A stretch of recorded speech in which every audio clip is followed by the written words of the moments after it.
Silent Hill F is finally here, and it's one of the most intriguing entries in the franchise in years. It dares to step outside the familiar town, experiment with new mechanics, and reimagine what Silent Hill can be.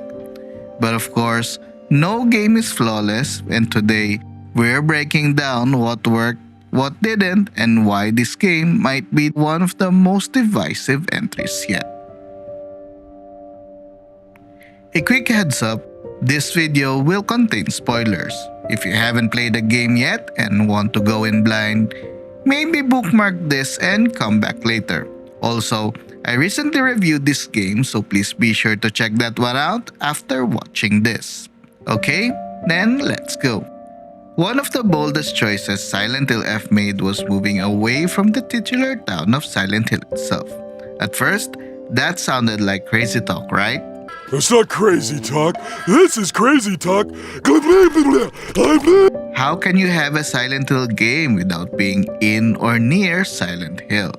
But that's exactly why it worked for this game. By setting the story in a new location, the game taps into our curiosity. We're constantly asking how will this connect back to the wider lore we know and what could possibly awaits us in 1960s Japan.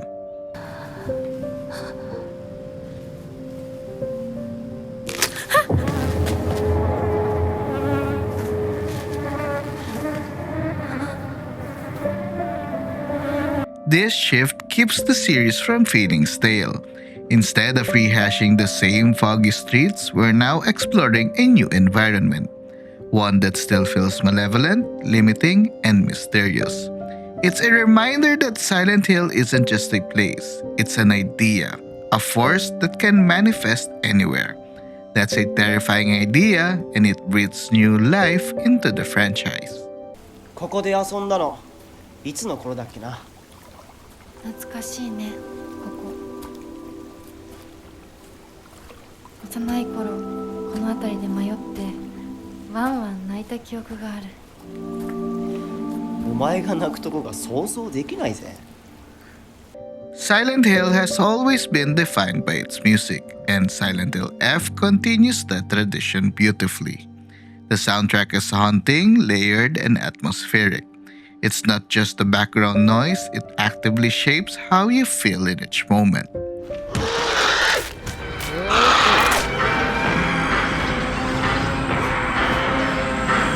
There are tracks that lead you into a false sense of calm, only to twist into something unsettling. Others are pure dread with industrial tones and distorted melodies, which is very fitting in this franchise. And then there are the quiet, melancholic pieces that remind you Silent Hill isn't just about horror. Most of the time, it speaks about someone's tragedy.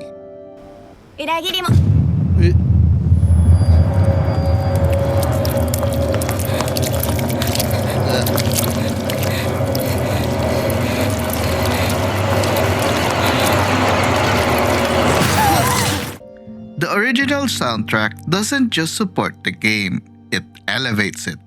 It's the kind of soundtrack you'll want to listen while playing the game because it captures the essence of Silent Hill so perfectly. One of the most common strengths of a Silent Hill game is its replayability. Other horror games often lose their impact once you know the scares, but here, it often leads to greater understanding of the narrative. ちっちゃい頃の咲く子の夢だったよね。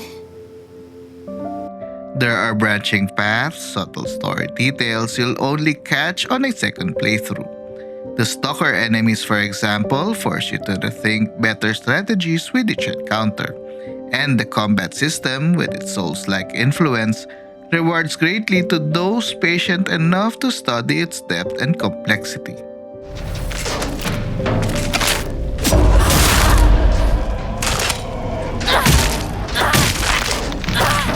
It's rare for a horror game to have this much replay value. Usually you play once, maybe twice, then you're done.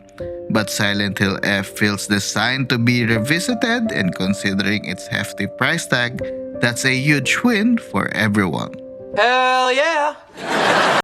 The enemies in Silent Hill F are some of the best in the series. They are grotesque, unique, and deeply unsettling, with each design feels symbolic.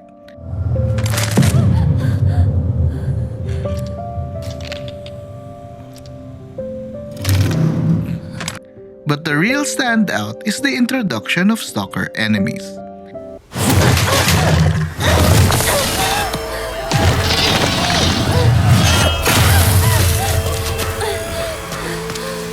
These are enemies you can't really fully defeat, you can only incapacitate them temporarily, and that changes the entire dynamic of the game. Suddenly, combat isn't about clearing a room, it's about surviving long enough to escape the clutches of your enemies. This mechanic keeps the tension high. Even when you think you're safe, you're not. You're always looking over your shoulder, waiting for that moment when the stalker returns. It's stressful, it's terrifying, and it's exactly what a Silent Hill game should make you feel. Silent Hill always had a complicated relationship with its combat. Some fans argue the clunky controls were intentional, others just found it frustrating. Silent Hill F greatly improved the combat system found in Silent Hill 2 Remake by borrowing some ideas from the Soul series.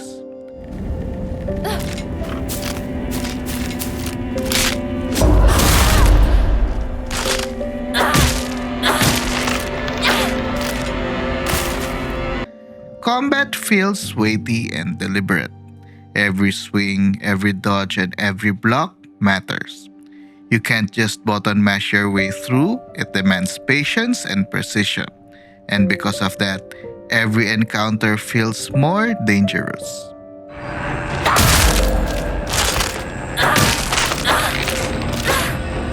It's not just about fighting, it's about survival. The combat system respects the player's skill without turning the game into an all-out action title. It's a perfect middle ground, and honestly, it's the best combat system the series has ever had. Well, that's good news. Before I dive into the issues, I want to emphasize that the game is so good that my concerns may come off as nitpicking. Throughout my playthrough, these things were not truly deal breakers, rather, they were minor disappointments that kinda ruined my immersion. Let's start off with one of the things I found weird with its combat system: the dodge mechanic. For a game that nails atmosphere so well, Hinako's dodge feels weird. Every time she dodges an attack, it appears quite cartoonish.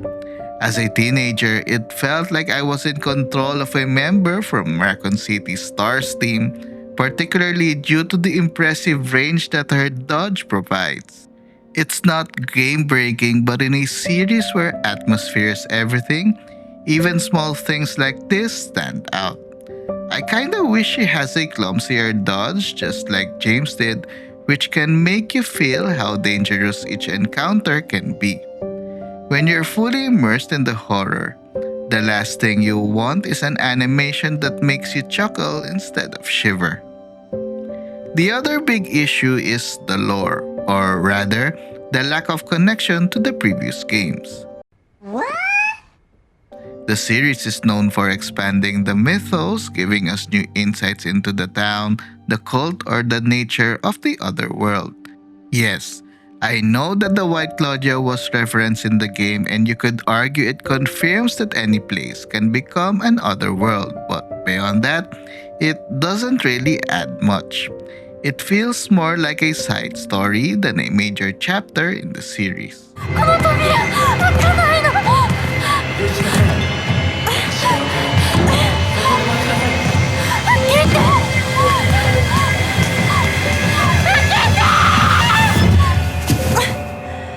For longtime fans, that's a bit disappointing.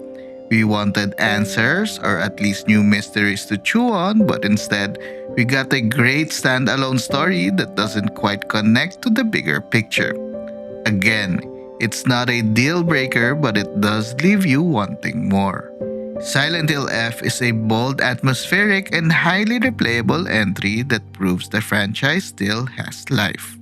The setting, the enemies, and the combat system all shine. And at the end of the day, Silent Hill F represents a brand new beginning, and while it may not be flawless, it serves as undeniable evidence that the Silent Hill franchise has returned and it's getting better than ever. But that's just my breakdown. What about you? Did Silent Hill F live up to your expectations, or did it leave you wanting more? Share your thoughts down in the comment section, and if you enjoyed this video, don't forget to like, subscribe, and hit that notification bell so you don't miss any of my future videos. Thanks for watching, keep gaming, and stay awesome.